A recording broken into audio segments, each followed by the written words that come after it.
persiapan untuk ziarah akbar haul Syekh Abdul Lahir dan Maulid Nabi hari Ahad.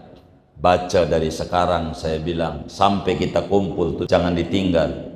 Bangun tidur, Allahumma salli ala Sayyidina Muhammad wa alihi wa ahlil khandaq waftah lana minal khairi kulla mughlaq. 10. Bangun tidur, minta diberikan, dibuka berbagai pintu keberlimpahan barokah, biar sehat, sehat dohir, sehat batin, sehat keluarga, sehat anak, sehat dompet, sehat kantong, sehat finansial.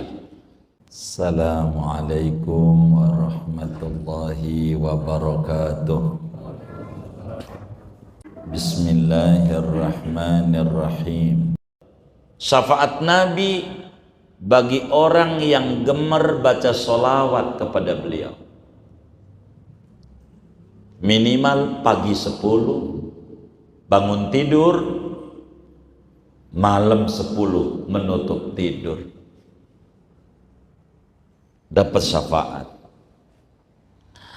Di dalam hadis riwayat Imam Tabarani, di dalam kitab Mu'jamnya, dari sahabat Nabi namanya Abu Darda, makamnya di Mesir, di Alexandria. Kata Abu Darda, qala Rasulullah sallallahu alaihi wasallam, Nabi bersabda, man shalla alayya hina yusbihu ashran wa hina yumsi ashran adrakathu syafaati yaumal qiyamah. Siapa orang pagi-pagi melek mata baca sholawat kepadaku 10, sore 10, orang tuh berhak mendapatkan spesial syafaat spesial dariku. Bangun tidur saudara, kita baca begini, saya bagi itu sama teman-teman, suruh amalin. Bangun tidur, Allahumma salli ala Sayyidina Muhammad wa alihi wa ahlil khandaq waftah lana minal khairi kulla mughlaq. 10. Bangun tidur, Allahumma salli ala Sayyidina Muhammad wa alihi wa ahlil khandaq waftah lana minal khairi kulla mughlaq. Ya Allah, limpahkan sholawat kepada junjungan kami Nabi Muhammad dan kepada keluarga Nabi Muhammad dan mereka yang andil perang Khandaq. Ya Rabb, bukalah bagi kami dengan keagungan mereka segala macam bentuk keberkahan yang masih terkunci. Kasih kami solusi terbaik dari problem yang menimpa kami. 10. Bangun tidur, beres urusan-urusan kita. Saya ajarin itu kawan-kawan kita, persiapan untuk ziarah akbar haul Syekh Abdul Lahir dan Maulid Nabi hari Ahad. Baca dari sekarang, saya bilang sampai kita kumpul jangan ditinggal. Bangun tidur, Allahumma salli ala Sayyidina Muhammad wa alihi wa ahlil khandaq waftah lana minal khairi kulla mughlaq. 10. Bangun tidur, minta diberikan, dibuka berbagai pintu keberlimpahan barokah, biar sehat, sehat dohir, sehat batin, sehat keluarga, sehat anak, sehat dompet, sehat kantong, sehat finansial. 10. Bangun tidur, sebelum yang lain jangan kopi, belum itu, ngomong dulu, Allahumma salli ala Sayyidina Muhammad wa alihi wa alil khandaq waftah lana minal khairi kulla mughlaq. 10. Mau tidur 10, minimal bangun tidur dah 10. Kalau bisa ama mau tidur 10, dapat syafaat spesial dari Nabi Muhammad. Ini penting. Orang-orang Khandaq itu makanan dikit jadi banyak, duit dikit jadi banyak. nggak habis-habis duitnya. Itu amalan biar duit nggak habis-habis. Baca bangun tidur sebelum yang lain. Allahumma salli ala sayyidina Muhammad wa alihi wa ahlil khandaq wa taqlana minal khairi kullal mughlaq. Dapat syafaat tuh ngaji kita tuh. Begitu. Jadi ngomong tuh ada dasar begitu. Mana lagi tuh? Yang ke-9, syafaat Nabi untuk ahlul a'raf. Dalam Quran tuh ada surat namanya A'raf. A'raf itu tempat penjara antara neraka dan surga. Bukan di dalam neraka. Antara neraka dan surga ada penjara. Namanya A'raf. Untuk siapa? Orang yang amalnya draw. Tahu draw? Amal baiknya 50%, amal jahatnya 50%. Untuk dimasukin di neraka enggak bisa, wong enggak ada yang ngeberati jadi neraka. Untuk dimasukin ke surga enggak bisa, wong enggak ada standarnya, draw amalnya. Maka tempatnya di A'raf. Maka Nabi mintakan syafaat supaya masukin ke surga. Masuk surga dia. Ahlul A'raf, syafaatnya Rasulullah. Draw amalnya. Ke berapa ya? 10. Syafaat Nabi agar umatnya masuk surga duluan sebelum umat-umat yang lain. Inilah yang pentingnya kita banyak baca zikir, baca sholawat supaya kita diakui oleh Nabi sebagai umatnya Nabi. Allahumma ja'alna min ummati Sayyidina Muhammad wa min khiyari ummati Muhammad. Tuhan, jadikan kami termasuk umatnya Nabi Muhammad dan umat pilihan daripada umatnya Nabi Muhammad. Sebab apa? Umat Nabi Muhammad masuk surganya duluan. Nabi dulu yang ngetok pintu surga. Nabi masuk surga, umatnya dulu masuk. Nabi-nabi yang lain umatnya belum. Tuh beruntungnya jadi umat Nabi Muhammad. Beruntung. Sama Nabi kudu hormat sebisa kita. Jangan tinggal baca sholawat. Coba Nabi. Jadi umatnya Nabi itu masuk surganya duluan. Umat yang lain umurnya 1000 tahun. Ibadahnya Masya Allah tetap belakangan. Kenapa? Syafaatnya Rasulullah Sallallahu Alaihi Wasallam. Syafaatnya. Begitu syafaatnya. Borok nih Nabi di dunia aja nih dekat sama penguasa, yang dekat-dekatnya dulu yang dapat proyek. Syafaat namanya. Tuh syafaat tuh begitu sudah. 11 syafaatnya Nabi bagi tukang berbuat dosa besar daripada umatnya. Ditulis tuh di Raudhah. Mau masuk ke Raudhah tuh sebelum ziarah rumah Nabi ada tulisan gede banget tuh. Syafaati li ahlil kabair min ummati. Kata Nabi, syafaatku itu untuk umatku yang ngerjain dosa-dosa besar di dunia. Aku berikan nama dia yang ngerjain dosa-dosa besar, masih juga dapat syafaat dari Nabi supaya diringani nadabnya sama Allah. Sayang nggak sama Nabi itu sama umatnya sampai kayak gitu ditulis itu, syafaati li ahlil kabair min ummati. Orang yang tukang ngerjain dosa besar wafat muslim, dia bunuh diri lah, dia berzina pernah, dia memabokkan, dia apa aja yang dosa-dosa besar yang ditulis oleh Ibnu Hajar Al-Haytami dalam kitabnya Az-Zawajir an iqtirafil kabair. Ad-Dhahabi tulis dalam kitabnya Al-Kabair, kumpulan dosa-dosa besar. Itu umatnya Nabi yang mati iman sama Nabi, ngerjain dosa besar, dia dapat syafaatnya Nabi besar Muhammad sallallahu alaihi wasallam. Dalam hadis Abu Dawud diriwayatkan, Tirmidzi juga, syafaati li ahlil kabair min ummati. Syafaatku ku persembahkan untuk umatku yang ngerjain dosa-dosa besar, mati belum bertaubat, Nabi kasih syafaat. Coba saya 11 macam syafaat yang dimiliki Nabi Muhammad dituliskan oleh Syekh Nawawi. Masih banyak.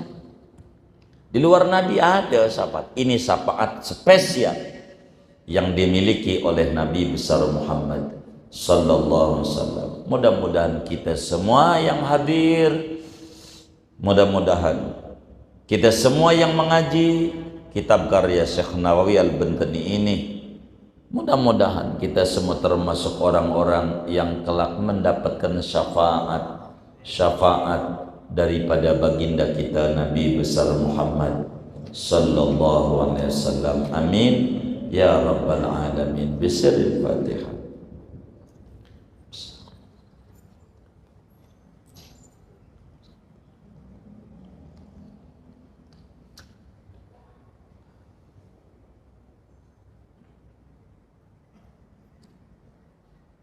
Ada yang ditanya mungkin dari materi luar semua, silakan. Baik.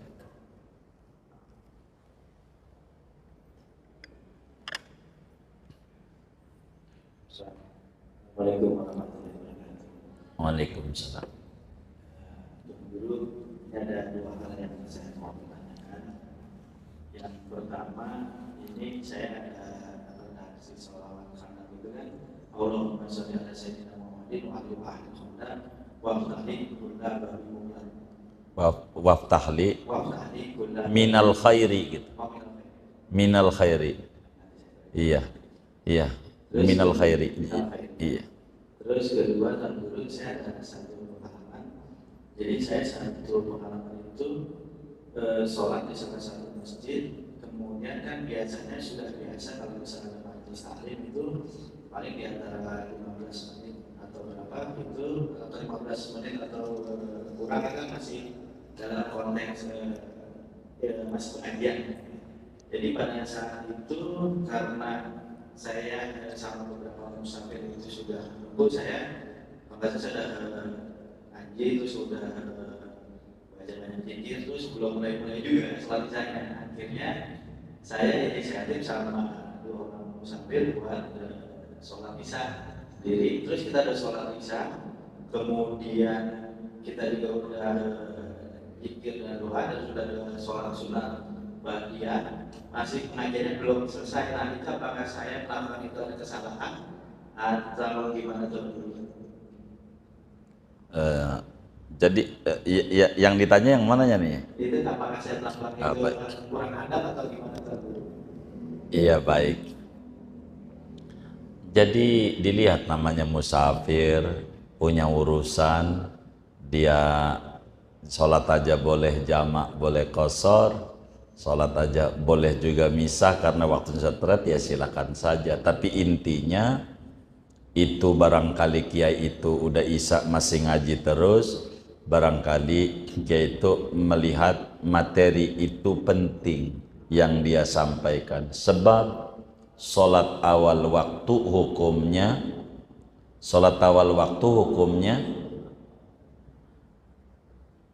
sunnah. Ngaji hukumnya dia nampak memprioritaskan yang wajib dulu nih, kata yainya, dikelarin yang wajib, maka ketika kelar ya yang wajib baru dia sholat. Lah kalau kita kemudian sebagai musafir, kita ikut ngajinya aja boleh, enggak ngaji juga boleh juga, wong kita punya urusan begitu. Jadi apa yang dilakukan kita itu bagus buat kita, begitu. Dilihat sama aja kayak wiridan habis sholat. Kalau kita enggak ada kegiatan ya bagus ikut wiridan. Kalau kita musafir ya jalan karena waktu stres, apalagi mau pesawat. Kalau kita wiridan udah angus segala macam, maka agama tuh tidak kaku. Masing-masing ada rahmatan lil alamin dari Nabi Muhammad SAW. Jadi biarkan itu kiai. Kalau umpamanya dia ada ngaji, dia juga paham, karena dia dengan masuk awal waktu, dia niat habis ngaji itu baru kemudian sholat dia, bukan nggak sholat dia, baru sholat dia nanti, agar supaya tuntas itu materi yang dia sampaikan, begitu. Dan itu lebih tinggi dikerjakan dibanding kita kayak di tol juga sama, dengar adzan Allahu Akbar Jangan langsung Allah jangan tabrakan. Ntar aja sholatnya di rest area. Boleh dan tidak disalahkan. Apalagi ngaji begitu. Silahkan saja. Si kiai itu tentu kita yakin dia punya dalil. Termasuk dikerjakan juga oleh dokter. Dia dengar adzan lagi bedah mau sesar. Kata dokter, sorry, gua udah dipanggil Allah sholat. Mudah. Rapihin aja dia dulu. Nanti sholat, habis rapi operasi. Jadi agama itu tidak kaku. Jadi antum tidak salah karena musafir. Karena harus buru-buru dengan jadwal yang ada, kegiatan yang ada, schedule yang ada. Lah, Pak Yai itu juga tidak salah. Dia juga punya dalil. Begitu, kayak begitu. Kurang lebih demikian. Allah alam. Sama-sama. Sudah? Baik. Iya, Mas.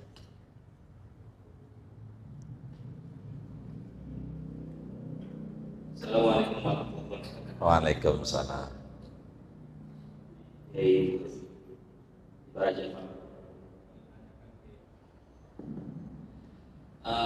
Hadis dari orang yang meninggal di hari Jumat. Kalau menjelaskan baik itu muslim maupun non muslim. Terima kasih. Assalamualaikum. Waalaikumsalam warahmatullahi wabarakatuh. Orang yang meninggal di hari Jumat, bila mana muslim, namanya dia mendapatkan husnul khatimah khassah namanya. Dalam satu hadis Rasulullah sallallahu alaihi wa alihi wasallam bersabda, "Man mata yaumal jumu'ah aw lailataha amina min fitnatil qabri." Kata Nabi, siapa orang meninggal di hari Jumat atau malam Jumat, ngitung malam Jumat tuh dari asar, Kemis, banda asar tuh keberkahannya. Begitu Jumat. Siapa orang meninggal daripada hari Jumat atau malam Jumat, janjinya punya iman, janjinya muslim bahasa kitanya. Jadi wahwa mukmin tentu. Jadi siapa orang mati hari Jumat atau malam Jumat dengan catatan dia mukmin, muslim bahasa kitanya, maka orang itu diselamatkan daripada fitnah kubur. Enggak ditanya di kuburnya. Kalau ditanya aja kagak, disiksa juga enggak. Kalau meninggal Jumat, sebuah keberuntungan.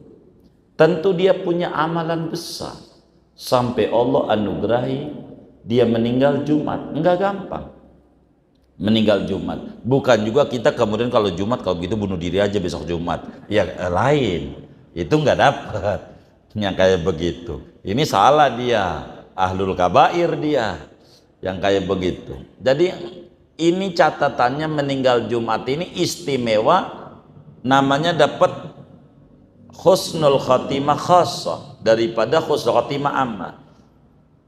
Asal orang itu mati membawa iman dan Islam itu udah husnul khatimah, tapi umum. Ini spesial, kelebihan daripada waktu. Kayak tadi kelebihan dari bagi tempat Madinah, meninggal di Madinah, fadilah makan.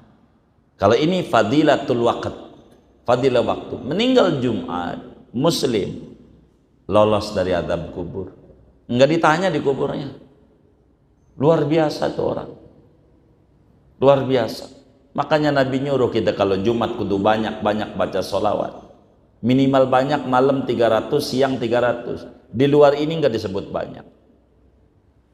Malam 300, siang 300. Minimal, baru disebut banyak. Banyak baca sholawat. Maka biar dapetin tuh anugerah mati Jumat. Mati Jumat. Satu keberuntungan besar. Tapi bagaimana kalau non muslim? Ya tidak ada catatannya. Karena syahadat itu adalah pendaftaran. Syahadat adalah pendaftaran. Ada orang ikut kuliah rajin di perkuliahan, rajin sama dosen baik, begitu. Lalu udah 4 tahun minta ijazah, dikasih nggak kira-kira? Kagak. Kenapa? nggak daftar, maka bila dia non muslim meninggal Jumat tapi tidak membawa iman, yang kafir begitu, maka tidak ada kelebihan buat dia karena enggak daftar. Daftar dulu, baca asyhadu alla ilaha illallah wa asyhadu anna muhammadar rasul. Jadi yang mendapatkan keagungan daripada Jumat adalah orang yang meninggal membawa iman, dan meninggalnya hari Jumat namanya dapat keistimewaan dua. Satu, istimewa meninggal membawa iman, yang kedua meninggal pada hari mulia. Dan ini luar biasa dalam agama, kurang lebih demikian. Wallahu a'lam. Sudah ya, baik. Bila saudara punya waktu malam Jumat, insya Allah kita ziarah. Malam Jumat ziarah. Kita kumpul di kilometer 42 tol Jakarta Merak setelah Cikupa, rest area 42. Kita ziarah. Pengarahannya di kilometer 42 aja. Malam Jumat pada maghrib supaya jam 11 malam sudah nyampe Jakarta. Begitu. Maghrib kita ketemu di rest area 42 yang waktunya luas, yang sempit ya. Ini saja kajian kita pada hari ini.